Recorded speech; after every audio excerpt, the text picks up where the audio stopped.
Okay, in this lesson, what we're going to be looking at is we're going to be looking at exponential functions, which is something that you've never, ever, ever, ever seen. But we have here on your guided notes here, exponential functions look like this. They look in the form y equals ax. They look in the form y equals ax. Y equals a times b to the x, where a is not 0, b's got to be a number bigger than 0, um, but not 1, and x is any real number. So two examples, the stuff on the left here, this guy right here is an example of exponential growth, okay? And then this one right here in red is decay. This one's decay. Decay is when your b, in this case, our a in here is 1, all right? A in here is 1, and our b, that's our 1/2, okay? This guy's a is 1, and this guy's b is 2. When it's bigger than 1, it's growth. When it's smaller than 1 but bigger than 0, it's decay. Okay? If all of the x values in the table have a constant difference and all of the y values have a constant ratio, then the table represents an exponential function. And what do we mean by that? What's meant by that is this. Okay, so if you look at this, it says identify whether it's a linear and an exponential function. Does the table represent a linear exponential function? Explain. So let's first find the difference between each pair of consecutive x values. So 2 minus 1 is 1. 3 minus 2 is 1. 4 minus 3 is 1. Now let's find the difference between these guys. Um, for number 7, find the difference between each one of its corresponding um, y values. Okay, so now let's find the difference between each consecutive. So 1 minus a minus 1, that's a 2. 3 minus a 1, that's a 2. 5 minus a 3, that's a 2. If we do the ratio, this is for number 8, find the ratio. 1, that's negative 1. That's positive 3, and that's 5/3. Well, you can see that this is a constant difference of 2, 2, 2, 2. So there is a constant difference between the x values. There is a difference between the y values, and there is not a constant ratio. So this represents a linear. Okay. Had had it been a constant ratio of like negative 1, negative 1, negative 1, then it would have been exponential. So let's look at this one. Does the rule y equals 3 times 60x represent a linear or exponential function? Explain. Okay, so a linear function has the form y equals mx plus b. An exponential function has the form y equals a times b to the x. Therefore, this represents an exponential. Now, the constant ratio is 3, I believe. Okay. Now, does the rule y equals 3 times 6x represent a linear exponential function? Explain the same rule. So we already have this. This is linear. This is exponential. Okay. In the rule y equals 3 times 60x, the a value is 3 and the b value is 6. Okay. So place a check in the box if the statement is correct. Is a bigger than 0? Yep. Is a not equal to 0? Yep. Is b bigger than 0? And is b bigger than 1? Yes. So is this an exponential function? Yes. Why? Because it fits all criteria. Because of that. All right. Moving on. Evaluating an exponential function. When you have to evaluate, what happens a lot with this is they talk about populations. So an initial population of rabbits triples every half the year. The function 20 times 3 to the x.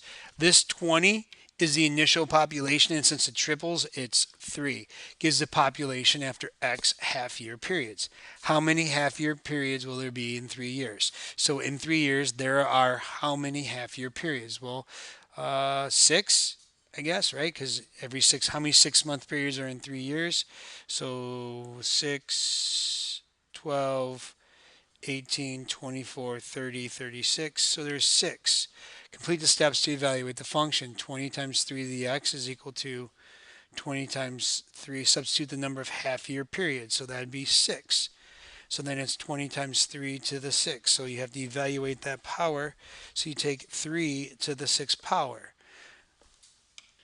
which is 729.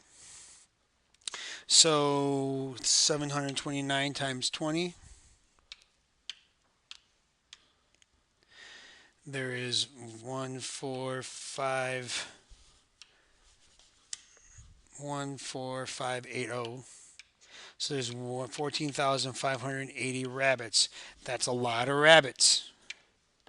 Okay, graphing exponential functions. What is the graph of y equals zero point 0.5 times 3 to the x? Well, the nice little thing is um, that one, since b is well, this is like your y-intercept, and then this tells you if it's growth or decay. Okay, so that graph would basically look like exponential growth. So it could be um, this guy right here would look like, here's zero point 0.5, and then it would grow like that. So on these, to use one of the functions in the box to label the group, y equals 1/2 to the x. That's exponential decay. So that one would be, oh, okay, for this one, this guy is exponential growth. The first one's exponential growth. So I'm going to say, okay, that's probably y equals 2 to the x. Okay, this guy looks, the other one, this one is y equals negative 2 to the x because that's reflection. And then this guy is y equals negative 1/2 to the x. And then this guy is y equals 1/2 to the x. And we'll explain, you can plug that in your graphing calculator too. But let's go back about this graph. So for this guy, what you got to do is you got to plug in values. So if I plug in negative 2 here, I get 1/18th. So this point is at 1/18th. Here, if I plug in negative 1 here, I get 0.5, which is 1/2 times 3 to, so that's 1/3, so that's 1/6. Okay. Then if I take this to the 0, anything to the 0 is 1, so this is 1/2, so this is 1/2. If I take this to the first, then this is 3, so this is 3/2. Now if I were to plot this, I go to negative 2, 1/18th, it's like right there. I go to negative 1, 1/6, is like right here. And then I go to 0, 1/2, which is like right here. And then I go to 1, which is 3/2. So that's 1.5. It's going to look something like this. And it is going to be growth because that number right there is bigger than 1, and that's your y-intercept right there. Okay? So computer mapping allows you to zoom in or out on an area to view in more detail. The function f of x equals 100 times 4 to the x miles the percent of the original area the map shows after zooming out x times. Graph this function. Now I can graph this really easy because what I'm going to do is I'm going to go here. It's going to cross at 0, 100, and it's going to go up by 4s, but we don't have that. So put this, so this is 100.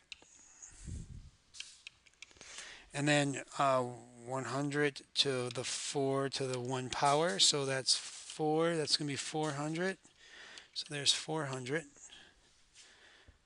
All right. And then 2. So that's 4 squared. So that's 16. So that's 1600. So that's 1600. And then 3. That's 4 to the 3rd power. 4 to the 3rd power is 64, so this is 100 times 64, so this is 6,400. So 3 comma 6,400, and then 4 to the 4, that's big. I think it's 100 and, so that's 4, that's 16, 24, 256, so that's 250, 25,600. So 25,600. So this is going to look something like that. Okay. That's basically it. Make sure you know how to do this stuff, and I will see you in class real soon. May the force be